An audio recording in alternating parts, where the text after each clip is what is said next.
बिस्मिल्लाहिर्रहमानिर्रहीम। अस्सलाम वालेकुम। एक्सप्रेस स्पोर्ट्स पेज में मिर्ज़ा इकबाल बेग एक्सप्रेस न्यूज़ के नाज़रीन को खुश आमदीद कहता है।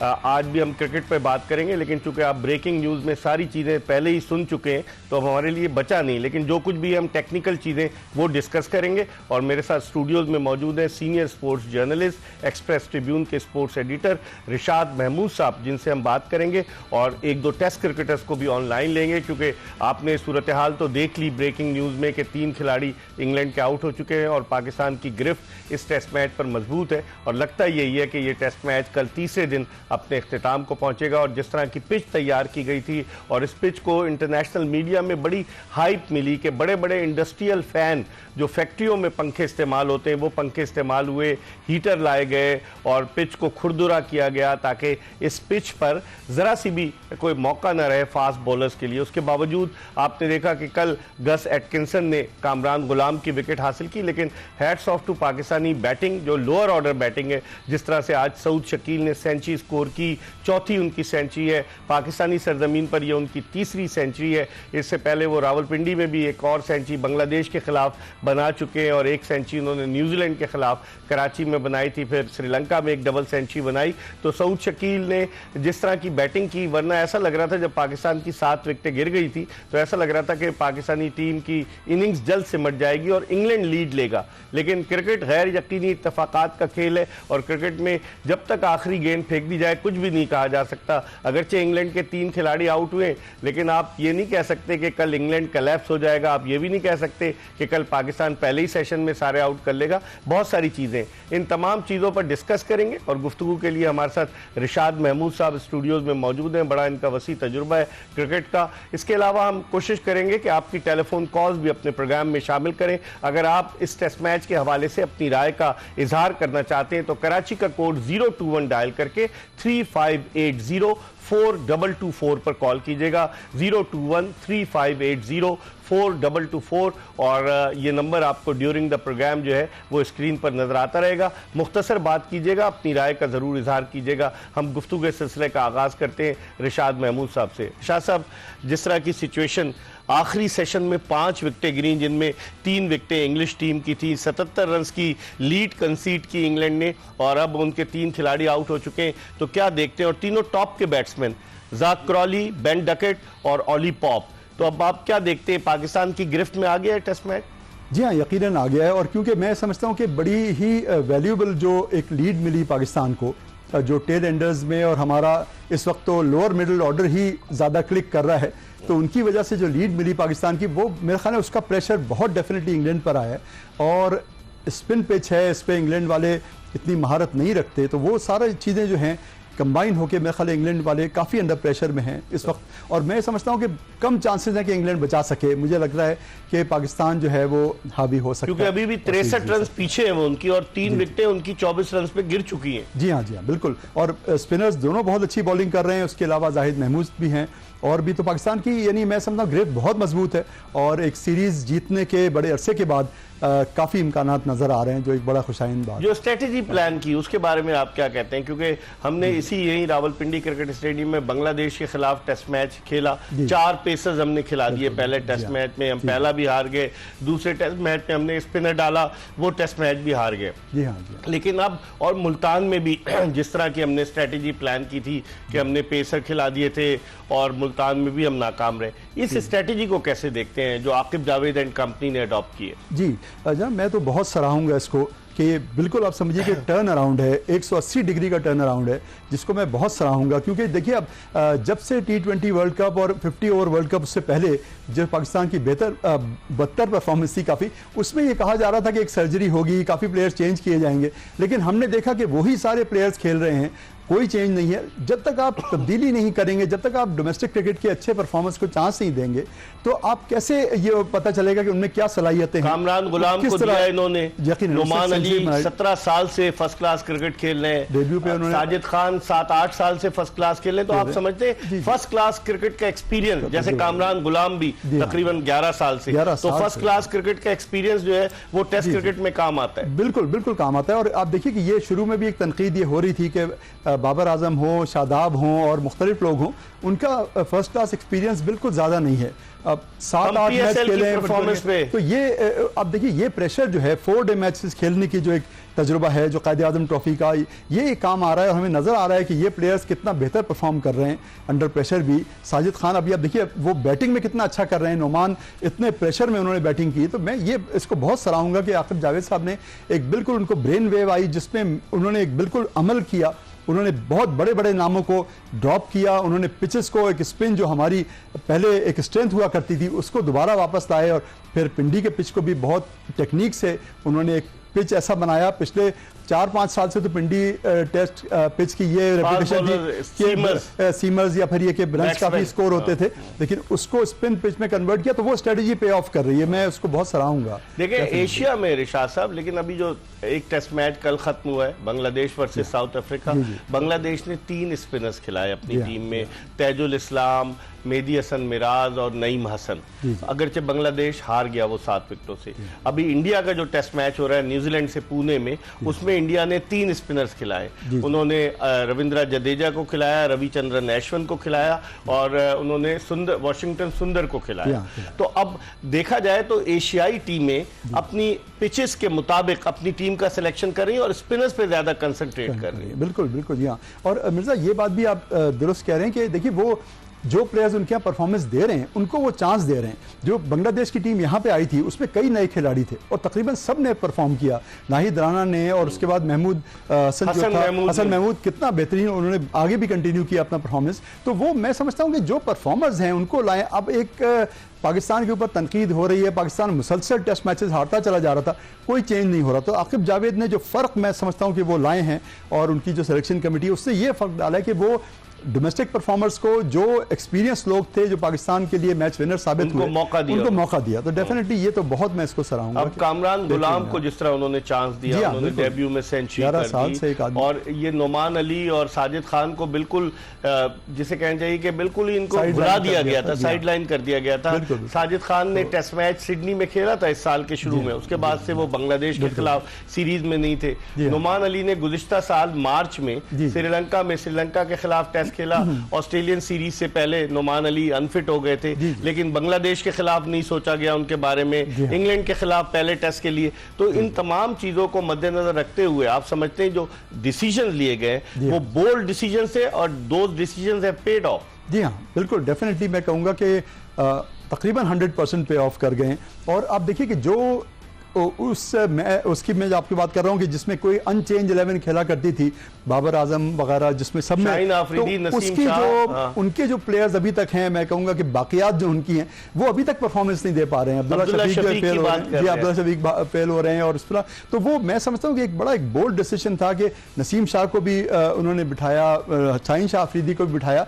ये नाम यकीनन बड़े हैं लेकिन पाकिस्तान को मैच नहीं जिता रहे। ये फर्क है कि जो ये लोग इन्होंने ट्राई किया, इन्होंने पाकिस्तान को मैच जिताए हैं। ये बड़ा एक डिसाइसिव एक एज है जो मैं समझता हूँ आकिब की वजह से डेफिनेटली आया है। आकिब जावेद को डेफिनेटली इसको सराहना चाहिए कि उन्होंने आके और यानी फर्स्ट टेस्ट के बाद जो पाकिस्तान हार चुका था इतनी बुरी तरह से, उसके बाद एकदम से टर्न अराउंड करना कुछ ही दिन में, तो ये रिमार्केबल है डेफिनेटली मैं समझता हूँ बहुत। पाकिस्तान ने आज जिस तरह से बैटिंग की उसके हवाले से आपको एक पैकेज दिखाते हैं कि सऊद शकील ने 134 रन बनाए, चौथी सेंचुरी उनकी टेस्ट क्रिकेट में। वरना ऐसा लग रहा था कि 150 के अंदर अंदर पाकिस्तानी टीम आउट हो जाएगी जब 7 विकेटें गिर चुकी थी। लेकिन हमेशा पाकिस्तान के लोअर ऑर्डर ने मुल्तान में भी और यहाँ पर भी रन किए। एक पैकेज आपको दिखाते हैं, ये पैकेज पाकिस्तान की इनिंग से रिलेटेड है जी। कम से कम टारगेट बेहतर होगा। हम एक ब्रेक की तरफ बढ़ रहे हैं। रिशाद महमूद साहब हमारे साथ मौजूद है और ब्रेक के बाद एक टेस्ट क्रिकेटर को भी शामिल करेंगे अपनी गुफ्तगू में। कहीं जाइएगा नहीं, stay tune to Express news.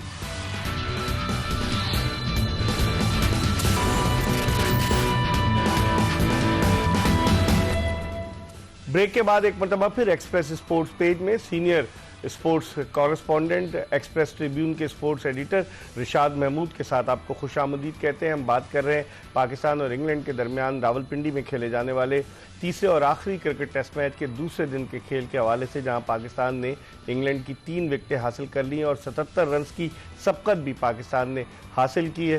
तो यकीनन अब जो लग यही रहा है, नासिर हुसैन का रिशाद साहब एक स्टेटमेंट आया था कि ये टेस्ट मैच 3 दिन में खत्म हो जाएगा, तो लग तो यही रहा है कि कल ही ये खत्म हो जाएगा। क्या कहते हैं आप, ये चौथे पांचवें दिन जाएगा नहीं जाएगा?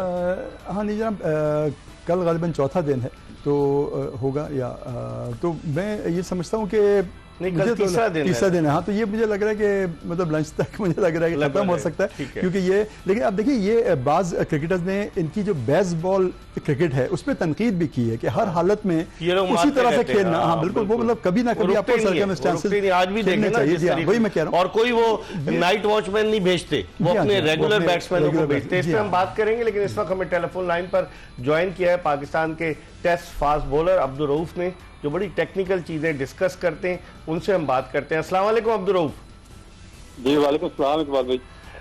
सबसे पहले तो ये बताइए कि वो जादू चल गया पिच को जो हमने तब्दील किया था, हमारे स्पिनर्स ने डोमिनेट किया और आप देखें कि 10 विकेटें पहली इनिंग्स में स्पिनर ने ली और अब 3 विकेटें इस इनिंग्स में। तो आप क्या समझते हैं कि स्पिन ट्रैक बनाकर हमने इंग्लैंड को जेर तो कर लिया है, पाकिस्तान की इस परफॉर्मेंस को आप कैसे देखते हैं अब्दुल रऊफ?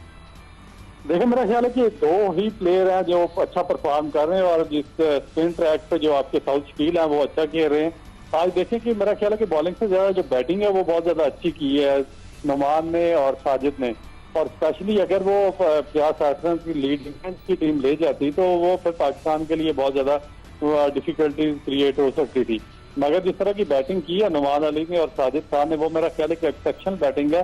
और जिस तरह उन्होंने साउथ शकील का साथ दिया, जिस तरह पहले नुमान ने सेंचुरी करवाई है और उसके बाद जो हिटिंग की है साजिद ने और कम्प्लीटली एक जो मैच की ग्रिप थी वो इंग्लैंड के हाथ से निकलवा के पाकिस्तान के हाथ में दे दी, तो मेरा ख्याल है कि कम्प्लीटली उन्होंने डोमिनेट किया और आउटस्टैंडिंग उन्होंने परफॉर्मेंस दिया। मगर इसमें एक और चीज जो मुझे समझ नहीं आ रही कि हमारे ये एक तो करंट फॉर्म में है, परफॉर्म कर रहे हैं बैटिंग में बॉलिंग में, उसके बाद सुपर फिट है, फील्डिंग भी अच्छी कर रहे हैं दोनों, मगर इनको 2 साल से बगैर वजह के पाकिस्तान के स्क्वाड से क्यों निकाला गया था, क्यों इनको डिस्कार्ड किया गया था और ऐसे प्लेयर्स को क्यों इनकी रिप्लेसमेंट से खिलाते रहे हैं जिनकी ना फिटनेस थी, ना फॉर्म थी, ना परफॉर्मेंस थी, मगर उसके बावजूद तो पाकिस्तान टीम को चिमटे रहे इतनी शिकस्त के बावजूद। नहीं, आपको याद होगा अब्दुल रऊफ, अजहर महमूद जो असिस्टेंट कोच है, उन्होंने मीडिया से बात की थी बांग्लादेश के खिलाफ जब टेस्ट हो रहा था रावलपिंडी में। उन्होंने कहा कि हमारे पास ऐसे क्वालिटी स्पिनर्स नहीं है कि जो 20 की 20 विकेटें ले सकें। इकबाल बिल्कुल आप ठीक कह रहे हैं, और जब इस तरह के लोगों को आप इतने बड़े ओहदे देंगे और बगैर छानबीन के, इसीलिए मैं बार बार बात करता हूं कि जो आपके आर अथॉरिटीज होते हैं उनके डीप रूट्स होने चाहिए सिस्टम के अंदर, ताकि वो उनको प्लेयर्स का भी पता हो और उनको जो मैनेजमेंट है उसका भी उनको आइडिया हो कि वो कितना ज्यादा नॉलेज रखते हैं और कितना ज्यादा डीप उनका नॉलेज है क्रिकेट के बारे में। तो ये लोग इस एसी रूम में बैठे रहते हैं, वहां से टीम सेलेक्ट कर देते हैं, वहां से ये टीम खिला देते हैं, ना इनको पिच रीड करनी आती है, ना इनको पिच बनानी आती है, ना इनको टीम सिलेक्शन करनी आती है, ना इनको टीम खिलानी आती है, ना इनको प्लान करना आता है, ना इनको एग्जीक्यूट करवाना आता है। मगर उसके बावजूद ये सालों से पाकिस्तानी टीम के साथ और पाकिस्तान क्रिकेट बोर्ड के साथ चिमटे रहे हैं। तो यही हम बात करते हैं कि जो आपके जो जेन्युइन नॉलेज वाले लोग हैं, जिनको डीप नॉलेज है सिस्टम का, उनको साथ रखना चाहिए, तो पाकिस्तान की रिजल्ट अच्छे आएंगे। एक और चीज अब्दुल रऊफ के, चले यहाँ पर हम अल्लाह करे कल टेस्ट मैच जीत जाएं, चांसेस बहुत रोशन है, लेकिन इसके बाद ऑस्ट्रेलिया का टूर, अगर हम अपने मुल्क की विकेटों पर स्पिन ट्रैक पर तो हमारे बैट्समैन अच्छी बैटिंग करते हैं, आप तवक्को रखते हैं कि सऊद शकील ऑस्ट्रेलिया के बाउंसी ट्रैक पर तेज बॉलिंग के खिलाफ इसी तरह की बैटिंग करेंगे, और आप तवक्को रखते हैं कि पाकिस्तान के स्पिनर्स वनडे, क्योंकि शुरू में 3 वनडे 4 नवंबर से पहला वनडे मेलबर्न में हो रहा है, तो आप समझते हैं कि वहां पर कंडीशंस डिफरेंट होंगी यहाँ के मुकाबले में, कैसे एडजस्ट करेंगे ये लोग वहाँ? देखिए थोड़ा सा मुश्किल होगा, मगर अगर आपने नंबर 1 टीम बनना है, अगर फर्स्ट 5 में आपने आना, तो आपको हर तरह की कंडीशन से आमांग होना पड़ेगा और हर तरह की जो आपको कंडीशन मिलेंगी उनके मुताबिक आपकी तैयारी मुकम्मल होनी चाहिए और कंप्लीट होनी चाहिए। ये नहीं कि आप सिर्फ यहाँ पर अपनी फेस सेटिंग के लिए इस तरह की पिच बनवा के और उस पर एक दो मैचेस जीत गए और उसके बाद फिर पूरा साल आप हारते रहें। फिर आप देखें कि आपकी जो पोजीशन है वो T20 में भी 7वें नंबर पे आ गई है, फिर आपकी वनडे में भी 8वें नंबर पे है, स्टेटस रैंकिंग में आप सबसे बॉटम पर चले गए थे। तो मेरा ख्याल है कि जब तक आप हर तरह की कंडीशन से आप यूज टू नहीं होंगे, और उसके बाद फिर सबसे जो बेसिक चीज ये है कि आपकी बेंच पावर आपके पास होनी चाहिए, आपके पास रिप्लेसमेंट प्लान होना चाहिए, और एक और चीज बड़ी एक इम्पोर्टेंट चीज इकबाल भाई इसमें मैं मेंशन करूंगा कि जिस तरह अभी इमर्जिंग कप हुआ, क्योंकि ये जो सेकंड स्ट्रेंथ होती है ना आपकी, अभी आपको कता कलामी होती है। आपको खबर दे दूं, पाकिस्तान को 7 विकेटों से श्रीलंका ने हरा दिया है सेमीफाइनल में, और उमैर बिन यूसुफ वाहिद थे जिन्होंने 60 ऑड रन बनाए। पाकिस्तान 135 रन बना सका और श्रीलंका ने जो है वो स्कोर बआसानी पूरा कर लिया। तो आप इसको कैसे भी देखते हैं, ये भी बताइएगा इमर्जिंग। बिल्कुल इकबाल भाई, मैं इसी तरफ आ रहा था। देखिए इमर्जिंग का मतलब ये होता है कि आपके जो यंग उभरते हुए लड़के हैं, आप उनको चांस से, जो आपके न्यू कमर्स हैं जिन्होंने फर्स्ट क्लास में परफॉर्म किया या जो अंडर 19 से आए हैं या लिस्ट ए के हैं, ये नहीं कि आपके 5-5, 6-6 साल से जो पाकिस्तानी टीम का हिस्सा है, जो पाकिस्तान टीम से डिस्कार्डेड है, आप मुझे बताएं कि आपकी इंडियन टीम के एक लड़के का मुझे नाम बता दें जो इंडियन टीम में रेगुलर प्लेयर हो 5 साल से और उसको इमर्जिंग टीम में भेजा हो, या मुझे बांग्लादेश का कोई एक बता दें या श्रीलंका से मुझे कोई बता दें जिनके इमर्जिंग में भेजा हो। आपने 6 बंदे भेज दिए इमर्जिंग टीम में जो 6 साल से पाकिस्तान टीम में खेल रहे हैं।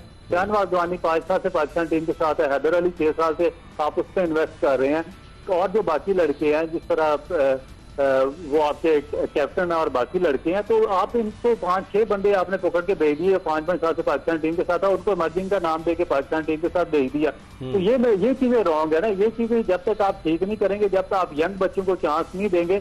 आप देखें वहां पर इरफात मिनाज ने सबसे अच्छा परफॉर्म किया, उसी इरफात मिनाज ने जिसको आपके शान मसूद ने कराची किंग्स की जानिब से एक मैच भी खेलने का अपॉर्चुनिटी नहीं दी PSL में। तो फिर इस तरह डेवलपमेंट आपकी नहीं होगी, फिर ये आई वाश ही होगा जितना मर्जी। एक और चीज, आप कप्तान की बात कर रहे हैं, मोहम्मद हारिस के लिए तो एक बड़ी लॉबी काम कर रही है कि उनको T20 का कप्तान होना चाहिए। आज भी वो सिर्फ 6 रन बनाकर आउट हुए, 4 में से 3 इनिंग्स में वो नाकाम रहे। और वो जिस तरह से स्टेटमेंट दे रहे हैं, जाने से पहले उन्होंने कहा मैंने लड़कों को कह दिया इंडिया के हवाले से, इंडिया के मैच के हवाले से कोई बात नहीं करनी। उससे पहले आपको याद होगा चैंपियंस कप में वो एक टीम के कप्तान थे, उन्होंने कहा हमें खुशी है कि हम हार गए। फिर उन्होंने अभी वहाँ पहुँचकर एक इंटरव्यू दिया जिसमें उन्होंने कहा कि जनाब हमारे खिलाड़ी तो 30-40 मैचेस खेले हुए PSL के, और उनके प्लेयर जो इंडिया के हैं वो 250-260 मैचेस खेले हुए। तो इस तरह से इन लोगों को, जो लोग इनको अपॉइंट करते हैं, क्या वो सोचते नहीं है अब्दुल रऊफ? देखिए इकबाल भाई, वो लॉबी बनाते हैं और लॉबी सिस्टम से अपॉइंट होकर आ जाते हैं, क्योंकि ना तो साइकोलॉजिकल इनकी अपब्रिंगिंग की जाती है, ना इनको एजुकेट किया जाता प्रॉपरली, और ना इनको मीडिया हैंडलिंग चाहिए जाती है, ना इनको कप्तानी के रमूज़ और असरात से वाकिफ किया जाता है। और फिर कोई लॉबी बनाते हैं और फिर उठाकर भेज देते हैं और आगे जाकर पाकिस्तान के ये इस तरह के ऊट पटांग किस्म के बयान देते हैं और वो जो पाकिस्तान की बदनामी का बात बनते हैं। बेसिकली तो इनको होना ही नहीं चाहिए था, क्योंकि ये भी 2 वर्ल्ड कप खेल चुके हैं और काफी अर्से से ये पाकिस्तान टीम के साथ रहे। तो इमर्जिंग में क्या करने गए हैं?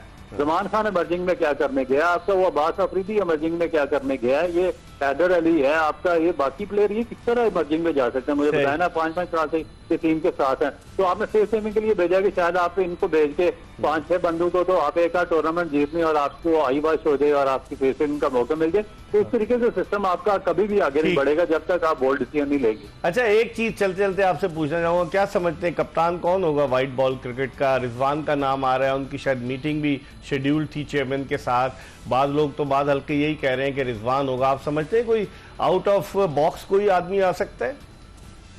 देखिए इकबाल भाई, बात यह है कि रिजवान को होना चाहिए। देखें, आप मेरिट से कैप्टन बनाए, आप क्यों, मुझे ये समझ नहीं आती कि पाकिस्तान क्रिकेट बोर्ड और उसका जो हमला है वो रिजवान से क्यों डरता है। तो जब उसका उसने वनडे में पाकिस्तान का वो लीडिंग रन स्कोर हो रहा है T20 में, टेस्ट क्रिकेट में, तो आप उसको, अगर उसका राइट है, उसको डेवलपमेंट काम करना आता है, उसको यंगस्टर है, यूथ है, उसको साथ लेकर चलाना आता है। PSL ने बड़ी उसने अग्रेसिव और अच्छे तरीके से कैप्टनसी की, और जितना उसने बेंच का टेस्ट एंड ट्राई किया और उसके बाद उसने उनको कॉन्फिडेंस दिया कि जब आपके पास ऐसा बंदा है तो आप उसको। लेकिन अब्दुल रऊफ, 5-6 दिन के बाद टीम को रवाना होना है ऑस्ट्रेलिया, 3 वनडे 3 T20, उसके बाद जिम्बाब्वे जाएंगे, 3 वनडे 3 T20। अभी तक तो ऐलान ही नहीं हुआ, कप्तान का ऐलान नहीं हुआ, टीम का ऐलान नहीं हुआ। आप नहीं समझते कि जल्द से जल्द होना चाहिए ताकि लोगों के जहनों में जो भी खदशात है वो खत्म हो? बिल्कुल होना चाहिए, और ये स्ट्रॉन्ग क्रिकेट बोर्ड इसी तरीके से फैसले करते हैं। बहुत अच्छा पहले वो अपनी टीमों को अनाउंस कर देते हैं किसी भी सीरीज या किसी भी इवेंट से पहले, मगर जो वीक लोग होते हैं वो अपनी साजिशों में लगे रहते हैं और अपनी लॉबीज में लगे रहते हैं। उस चक्कर में वो टीम का ऐलान भी लेट करते हैं और फिर उसके एडवर्स जो रिजल्ट निकलते हैं। ठीक है। बहुत बहुत शुक्रिया अब्दुल रऊफ, पाकिस्तान के फॉर्मर टेस्ट फास्ट बॉलर जो वनडे और T20 इंटरनेशनल मैचेस में पाकिस्तान की नुमाइंदगी कर चुके हैं, क्वालिफाइड कोच हैं और अभी स्पोर्ट्स एजुकेशन में भी कर रहे हैं, पहले भी एक मास्टर्स कर चुके हैं। वो हमसे गुफ्तगू कर रहे थे। हम एक ब्रेक की तरफ बढ़े और रिशाद महमूद साहब हमारे साथ मौजूद हैं। ब्रेक के बाद जब हम वापस आएंगे तो रिशाद महमूद साहब से मजीद बात करेंगे, ये इमर्जिंग एशिया कप के हवाले से बात करेंगे और पाकिस्तानी टीम के कॉम्बिनेशन के हवाले से बात करेंगे कि ऑस्ट्रेलिया के लिए क्या टीम होनी चाहिए।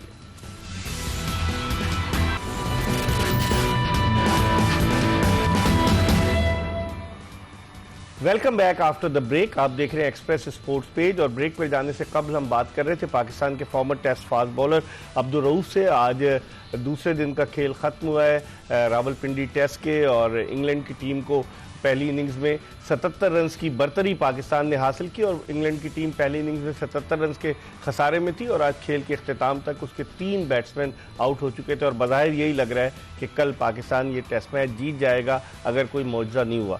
रिशा साहब, उस पर टेस्ट मैच में तो हम बात करेंगे, लेकिन ये जो इमर्जिंग की बात कर रहे थे अब्दुल रऊफ कि आपने अब्बास आफरीदी पाकिस्तान की सीनियर टीम के साथ गए, उनको आपने डाल दिया, आपने शाहनवाज दहानी को खिलाया हुआ है और जमान खान को आप लेकर चले गए, मतलब जो कि पाकिस्तान को रिप्रेजेंट कर चुके हैं सीनियर टीम को, और फिर 6 से 7 साल और फिर ये अपना मोहम्मद हारिस 2 वर्ल्ड कप खेल चुके हैं। तो आप समझते हैं कि इमर्जिंग कैटेगरी में एटलीस्ट वो प्लेयर्स होने चाहिए कि जिनका मुस्तकबिल रोशन हो। बिल्कुल बिल्कुल, मैं समझता हूँ कि गलत फैसला है और जो नजर आ रहा है पाकिस्तान हार रहा है मुसलसल।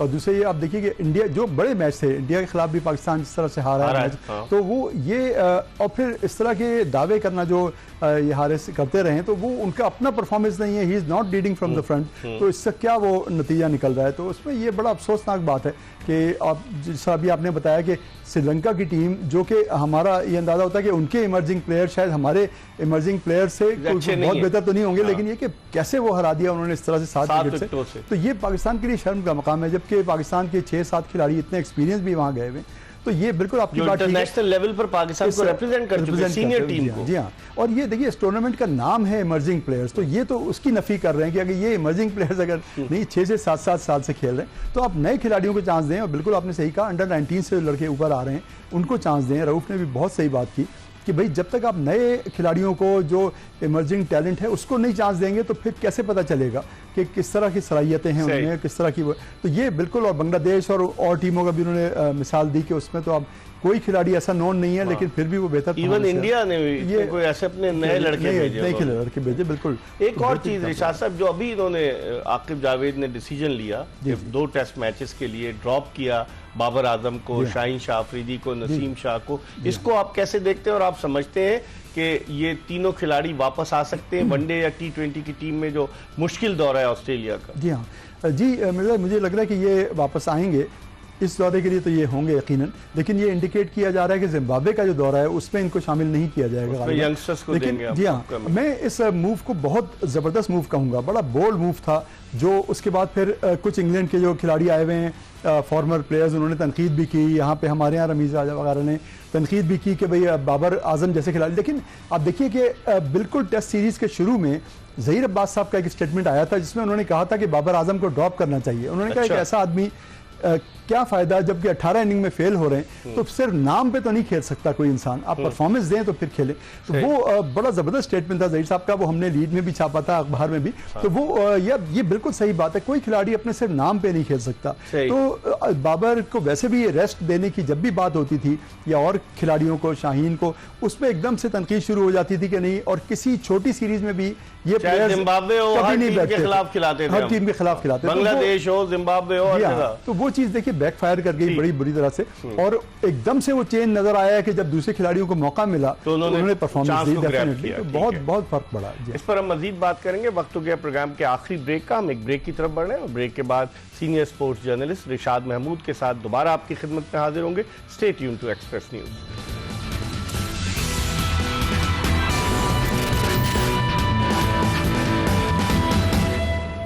ब्रेक के बाद एक मरतबा फिर senior sports journalist Rishad Mahmood साहब के साथ शो में आपको खुशामदीद कर रहे हैं। हम बात कर रहे थे पाकिस्तान और इंग्लैंड के टेस्ट मैच के हवाले से।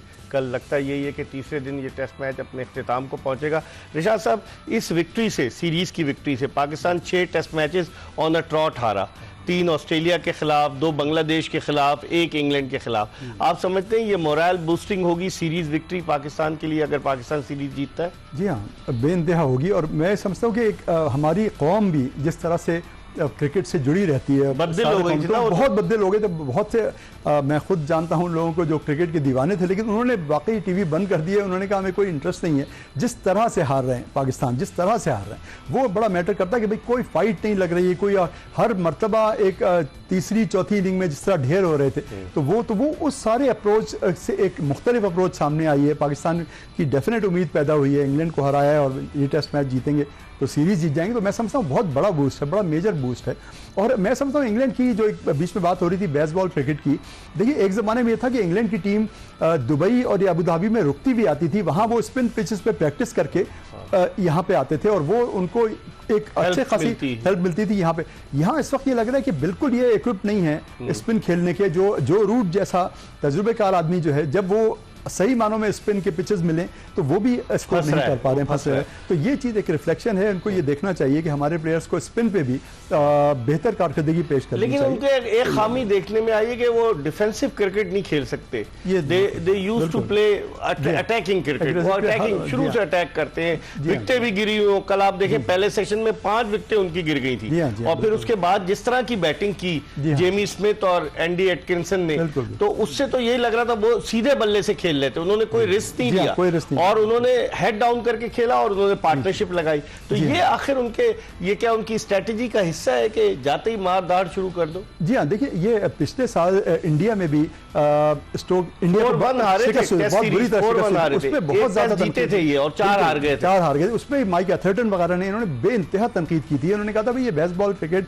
और दोनों एक ही मिजाज के लोग हैं, स्टोक्स और मैकलम जो है उसमें जारहाना क्रिकेट। लेकिन अब ये स्ट्रेटेजी आपको कहीं ना कहीं एडजस्ट करना पड़ता है, कहीं एक फ्लेक्सिबिलिटी शो करनी पड़ती है। वो उसका फुकदान नजर आ रहा है। बेन डकेट एक बहुत मारने वाले खिलाड़ी है, लेकिन इस इनिंग में आप देखिए इस तरह वो आउट हो गए। तो ये हर वक्त वो स्ट्रेटेजी नहीं चलती। कहीं आपको इससे काम देना पड़ता है कि अच्छा डिफेंस करें, आप काफी देर तक विकेट पे रहें तो फिर रन आते हैं। तो लेकिन ये एक मुझे लग रहा है कि बेसबॉल क्रिकेट वैसे बड़ा एकदम से नाम आया बहुत जबरदस्त, लेकिन अब इनकी ये जिसे कहते हैं ना कि खामियां नजर आ रही हैं कि ये हर तरह से हर कंडीशन में ये क्रिकेट कामयाब नहीं है। अपने मुल्क में तो कामयाब है, लेकिन बाहर जाके जैसे एशियाई विकेटों पे इंडिया ने हराया, पाकिस्तान ने हराया, उस पे बहुत बहुत शुक्रिया रिशाद साहब। आपने गुफ्तगू मुलाहिजा की senior sports journalist Rishad Mahmood की। इसके साथ ही एक्सप्रेस स्पोर्ट्स पेज की ये एपिसोड अपने इख्तिताम को पहुंची। इंशाअल्लाह अगर जिंदगी ने वफा की तो कल फिर आपकी खिदमत में हाजिर होंगे। मिर्जा इकबाल बेग और एक्सप्रेस न्यूज़ की पूरी प्रोडक्शन टीम को इजाज़त दीजिए। अल्लाह हाफिज।